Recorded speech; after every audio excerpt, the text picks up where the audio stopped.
31 जनवरी 2028 से 10 मार्च 2029 तक तो कोई बहुत बड़ी घटना घटेगी जिससे देश की छवि खराब होगी अंतर्राष्ट्रीय स्तर पर। मनुष्य अपने मृत्यु तक को भी अपने पुरुषार्थ के बल से टाल सकता है।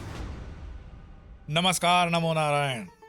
जगत की ये उथल पुथल, नेपाल की जो राजनीतिक गतिविधियां हुई, भारत के अंदर की गतिविधियां और विश्व की गतिविधियों पर ध्यान जब देते हैं तो विशेष रूप से एक निवेदन किया गया कि भारत मंगल की महादशा में प्रवेश कर चुका है।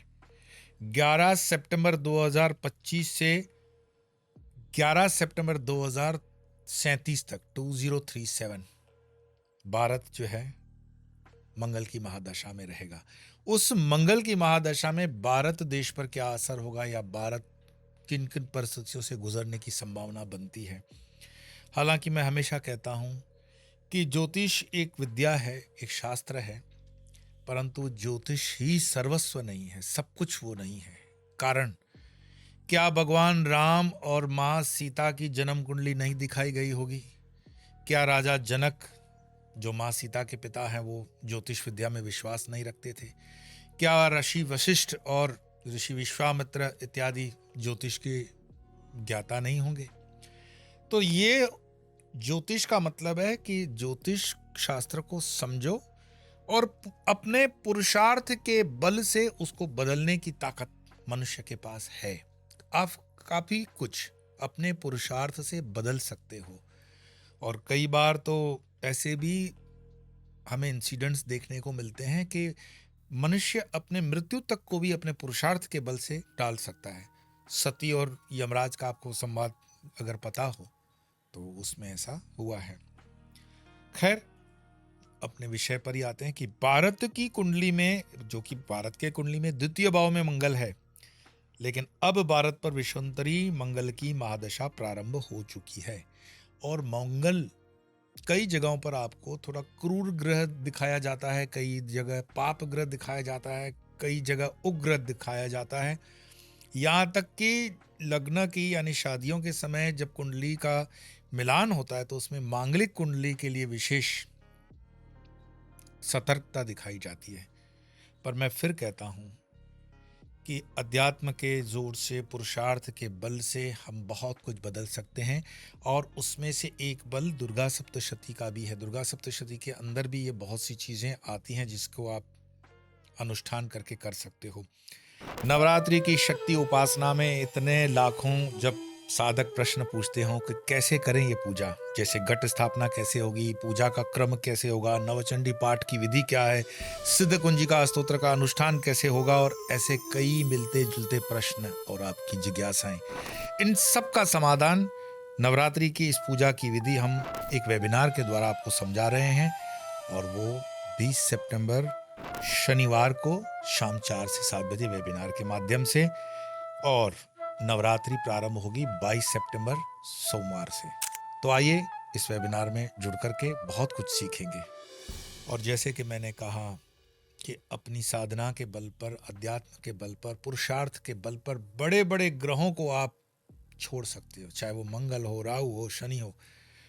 पर जो वास्तविकता है उसको हमें स्वीकार करना पड़ता है कि भारत के लिए कुछ ज्योतिषी बताते हैं कि मंगल की दशा, महादशा जो है ये शुभ है, और कुछ एक के लिए अशुभ भी वो लोग कह रहे हैं। मेरे देखे भारत के अंदर इस समय सामर्थ्य है, हमारे पास युवा शक्ति इतनी है कि वो बहुत कुछ बदलने की ताकत अपने आप में समेट करके चल रही है। चूंकि भारत की कुंडली में जहां जहां देखेंगे मंगल का प्रभाव वो दिखाई तो देता है। प्रमुखतः उसमें अभी हमारे भले चाइना के साथ अच्छे संबंध हों, पर भविष्य में मंगल को ध्यान में रखते हुए चाइना से घर्षण होगा। और उस घर्षण का कारण यह है कि मंगल भूमि से जुड़ा हुआ ग्रह है, तो उसका मतलब भूमि का विस्तार भी होगा। तो भूमि का विस्तार कहां होगा? अंदर अंदर ऐसी बातें चल रही हैं कि नेपाल के कुछ जो युवा हैं या कुछ नेता हैं वो चाहते हैं कि एक फेडरल सिस्टम के अंदर वो अखंड भारत का हिस्सा बन जाए, मतलब नेपाल भारत का एक हिस्सा बन जाए, उसको बाकी स्वायत्ताएं दी जाए, सिर्फ फॉरेन पॉलिसी, डिफेंस और करेंसी वो केंद्र में रहे, जैसे हमने सिक्किम या नॉर्थ ईस्ट के दूसरे स्टेट्स को दे रखी है छूट, उस तरह से नेपाल को छूट दे के भारत का अंग मिलाया जा सकता है। तो नेपाल का डिफेंस का खर्चा बिल्कुल जीरो हो जाएगा। नेपाल को चाइना से जो एग्रेशन होने की चांसेस हैं वो नहीं रहेगी। नेपाल को पानी, बिजली, खान पान, खेती, रोजगार कोई दिक्कत नहीं होगी, क्योंकि वैसे भी नेपाली भारत के अंदर अच्छे खासे नौकरियों पर हैं। भारत की सेना में गोरखा रेजिमेंट है। तो ये संबंध हमारे शताब्दियों से है, सांस्कृतिक संबंध है। तो ये संभावना बनती है कि भारत और नेपाल कहीं ना कहीं जुड़ जाएं और उस वजह से चाइना से घर्षण हो जाए। वैसे तो मंगल भारत के आर्द्रा नक्षत्र में इसमें बताया जाता है, जो कि उसके हलर नक्षत्र बदलते जाएंगे, इम्पैक्ट बदलते जाएंगे, पर फिर भी मंगल की महादशा का एक असर ये भी होगा कि भारत के विरोध पक्ष के, अपोजिशन पार्टीज के जो नेता हैं, वो भारत में थोड़ी बहुत जिंदाबाद मुर्दाबाद करके जो ये स्वप्न देखते हैं ना कि जेन जी वाला आंदोलन भारत में करने की जो सोच रहे हैं, तो वो अपनी हरकतों से बाज नहीं आएंगे। और डीप स्टेट तो आप जानते ही हो कि उसके कैसे कैसे मोहरे फिट हैं। तो मंगल की महादशा उसमें घी में, मतलब बोलते हैं ना, आग में घी का काम करती है। साथ साथ में भारत की इकोनॉमी वगैरह को भी हम जब देखते हैं तो उसमें स्टॉक मार्केट के एक बार चढ़ के फिर धड़म गिरने का भी बनता है। और 25 से 37 एक बहुत बड़ा लंबा समय है, काफ़ी कुछ दुनिया उसमें से इधर से उधर हो रही है। बैंक फ्रॉड का मतलब है, जैसे आपको अगर याद हो, सहारा बैंक, हजारों लोग, लाखों लोग बर्बाद हो गए, साधारण से इंसान भारत के जो थे, सहारा इंडिया के अंदर लगा करके बर्बाद हो गए।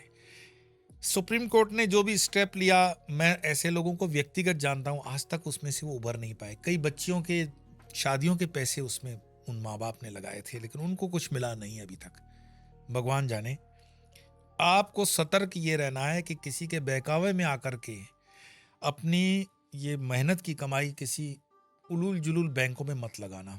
स्टॉक मार्केट को देख करके आपको चलना है, ये गैम्बलिंग है।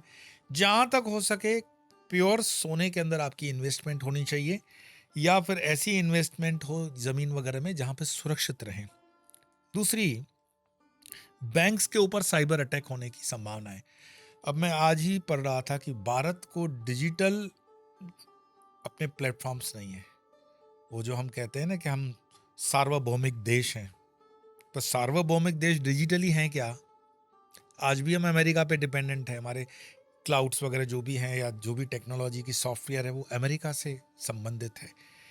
और अगर अमेरिका ने हमारे गले पे कभी हाथ रख दिया, अगर 1-2 दिन भी अगर उसने ऐसा कर दिया ना, तो भारत को बहुत परेशानी होगी। भारत सरकार का इस वक्त ये काम है कि ये जो दशाएं और ये जो सूचन हम देते हैं उसका फ़ायदा उठा करके भारत को जितनी जल्दी हो सके अपने सोशल मीडिया के प्लेटफॉर्म से लेकर के बैंकिंग सिस्टम अपने ऊपर लाना चाहिए। बीच में आपने सुना होगा समुद्र के अंदर हूथी आतंकवादियों के नाम पर रसीद फाड़ दी गई कि इन्होंने नेट की केबल्स काट दिए हैं इंटरनेट की। पर ऐसा सुनने में आया कि वो डीप स्टेट का काम था तो कोई शरारती अमेरिका से ही, या अमेरिका का ही नाम ले। तो अमेरिका तो साम दाम दंड भेद भारत को दबाना चाहता है, लेकिन भारत उसमें से कैसे बाहर निकलता है, इसमें मंगल की यह दशा जो है बहुत फायदा कर सकती है। क्योंकि प्रधानमंत्री की महादशा, भारत की महादशा, ये एक दूसरे को कॉम्प्लीमेंट भी करते हैं। अगर इसको पॉजिटिवली हम देख लें, मंगल की महादशा में जैसे गुरु की अंतर्दशा चालू होगी 24 फरवरी 2027 से 31 जनवरी 2028 तक। उसमें गुरु की महादशा में एक इम्कान ये भी है कि किसी बड़े राष्ट्रीय नेता की मृत्यु हो सकती है। मंगल की महादशा में जब शनि की महादशा आएगी 31 जनवरी 2028 से 10 मार्च 2029 तक, तो कोई बहुत बड़ी घटना घटेगी जिससे देश की छवि खराब होगी अंतर्राष्ट्रीय स्तर पर। दंगे फसाद हो सकते हैं, कुछ भी हो सकता है। उसी समय यानी 31 जनवरी 28 से 10 मार्च 29 तक असामाजिक तत्व सक्रिय रहेंगे और सिविल वॉर जैसी एक फीलिंग जिसे आते हैं ना, दंगे फसाद, जिंदाबाद मुर्दाबाद, वो होंगे।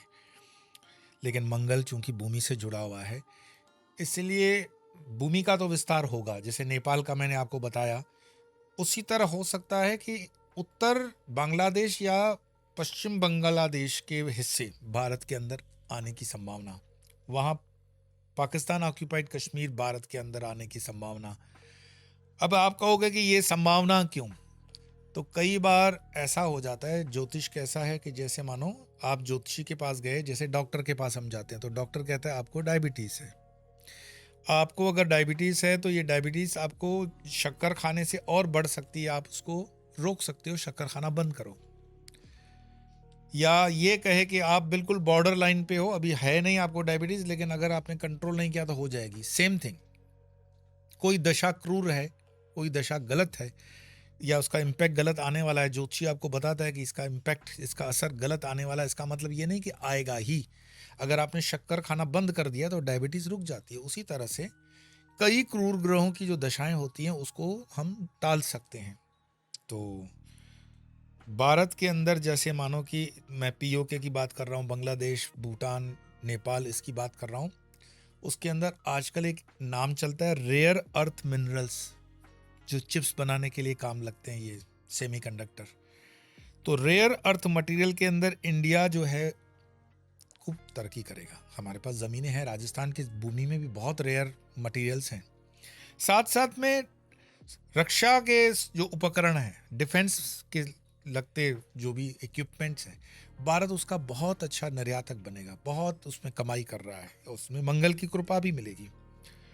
लेकिन साथ साथ में अधर्म, बुद्धि, लालच, तोड़ ताड़ ये भी चलेगा। तो उसके लिए पैसे वगैरह का नुकसान तो होता है। अब पैसा जीवन में किसको नहीं चाहिए। एक ऐसा पर्व अभी नवरात्रि में आ रहा है, लक्ष्मी पूजन का। वर्तमान के जीवन में भाई किसको पैसे, माँ लक्ष्मी की कृपा न चाहिए। और इस कृपा के लिए, इस पैसे के लिए हमेशा हम लक्ष्मी पूजन करते हैं, जो कि आप देखते ही हो कि दिवाली और धनतेरस के आसपास होती है ये तिथियां। इस पूजन को हम अपने घर बैठे अपनी सुविधा अनुसार कैसे कर सकते हैं, तो इस पूजन को समझने के लिए पहली बार मैं आपको वेबिनार के माध्यम से षोडशोपचार पूजा, मतलब 16 स्टेप्स, महालक्ष्मी की पूजा, खड़गमाला और श्री यंत्र, इस पर चर्चा करते हुए, प्रश्नोत्तरी भी आपकी सुनते हुए, तारीख 28 सितंबर रविवार को ये वेबिनार कर रहे हैं। तो बिना समय गंवाए अपने आप को पंजीकृत करेंगे और फिर मिलेंगे श्री यंत्र की, महालक्ष्मी की इस पूजन की विधि को समझने के लिए। और बाकी की तो जानकारी हमारी वेबसाइट वगैरह पे www.swamiyoupahar.com पे आपको मिल जाती है। जैसे गुरु मंत्र दीक्षा है या लक्ष्मी पूजन में संकल्प लेकर कैसे हम मेरे साथ जुड़ेंगे वो इत्यादि, वो आपको वेबसाइट पे मिल जाती है। आज जिस चीज़ को मैं विशेष इंडिकेट कर रहा हूँ वो भारत देश पर मंगल की महादशा का असर। शास्त्र में भी इसके लिए कई चीज़ें बताई गई हैं। जैसे अशुभ मंगल की महादशा के लक्षण बताए गए हैं कि क्रोध, आक्रामकता, स्वास्थ्य की खराबी, मानसिक तनाव, धन हानि, शत्रुओं से परेशानी, परिवार में तनाव।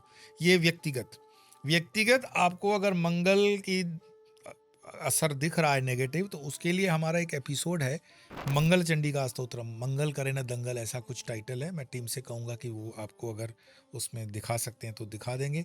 तो मंगल चंडिका स्तोत्र का पाठ करने से मंगल के साइड इफेक्ट्स जो नेगेटिव हैं वो हट जाते हैं। मतलब परिवार के अंदर जो भाई भाई के बीच में झगड़ा है, भाई बहनों के बीच में झगड़ा है, आक्रामकता है, वाणी का विलास है, स्वास्थ्य की खराबी है, मानसिक तनाव है, धन हानि है, कोर्ट कचहरियाँ हैं, यहाँ तक कि मंगल को लेकर के डाइवोर्स वगैरह की बातें चलती है, शत्रुओं से परेशानी है, पड़ोसियों से परेशानी है, परिवार में तनाव है, उसको मंगल चंडिका स्तोत्र के पाठ करने से हम कम कर सकते हैं।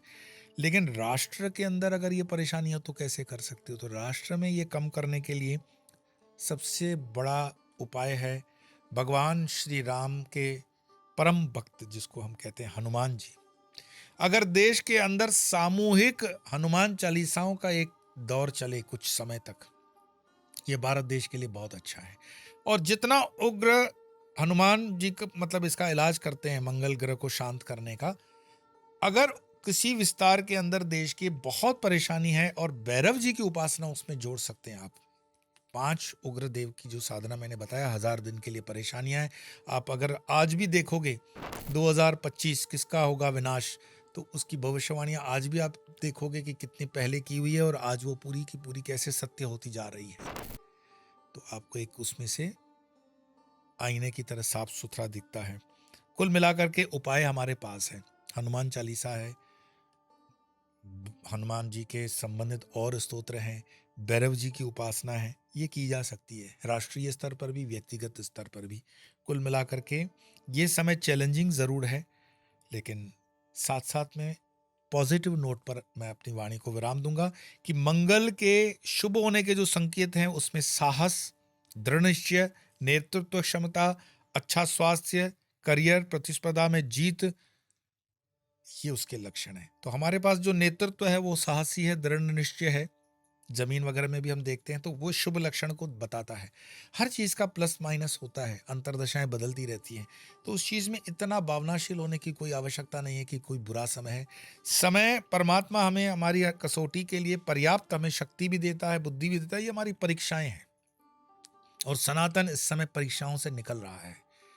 हम सब राष्ट्र के प्रहरी हैं और इस राष्ट्र में, इस सनातन में साथ मिलकर के, साथ जुड़ करके अगर इसका मुकाबला करेंगे और दुनिया को बता देंगे कि हम 1000 साल पहले की जो हमारी संस्कृति, हमारा जो सनातन जिस चरम बिंदु पे था उस तक पहुंचाने के लिए हम कितने तैयार हैं, तो हमें कोई रोक नहीं सकता। आइए मिलकर के इस राष्ट्र को हम ऊंचा ले जाएं।